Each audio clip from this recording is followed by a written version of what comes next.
మోడీ ప్రశ్నించారు. Kakatiya mega textile park కి కేంద్రం ఎందుకు నిధులు ఇవ్వటం లేదన్నారు. మోడీ ప్రధాని అయ్యాక చేనేతపై 10% జీఎస్టీ విధించారు. ఎన్నికల్ని దృష్టిలో పెట్టుకుని మళ్లీ 5% తగ్గించారని ఆరోపించారు. గతంలో 2008-2014 మధ్యన ఆ రాష్ట్ర ప్రభుత్వం కేవలం 600 కోట్లు ఖర్చు పెడితే ఈ 9 సంవత్సరాల దాదాపు 8 సంవత్సరాల జరిగినటువంటి ఈ పరిపాలనలో 5,500 కోట్లు ఖర్చు పెట్టినటువంటి ప్రభుత్వ లెక్కలు చూపిస్తున్నాయి.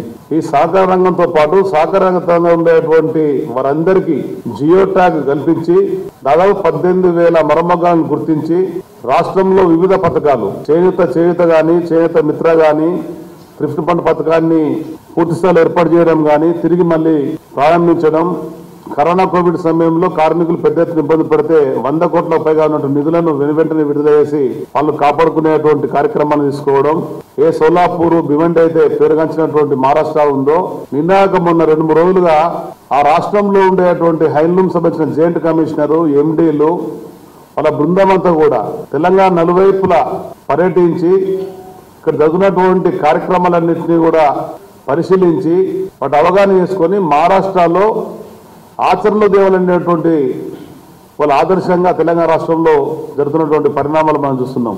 చేనేతపై 5% జీఎస్టీ వేసి తిరిగి గత సంవత్సరం దాన్ని 12% పెంచినటువంటి పరిస్థితి.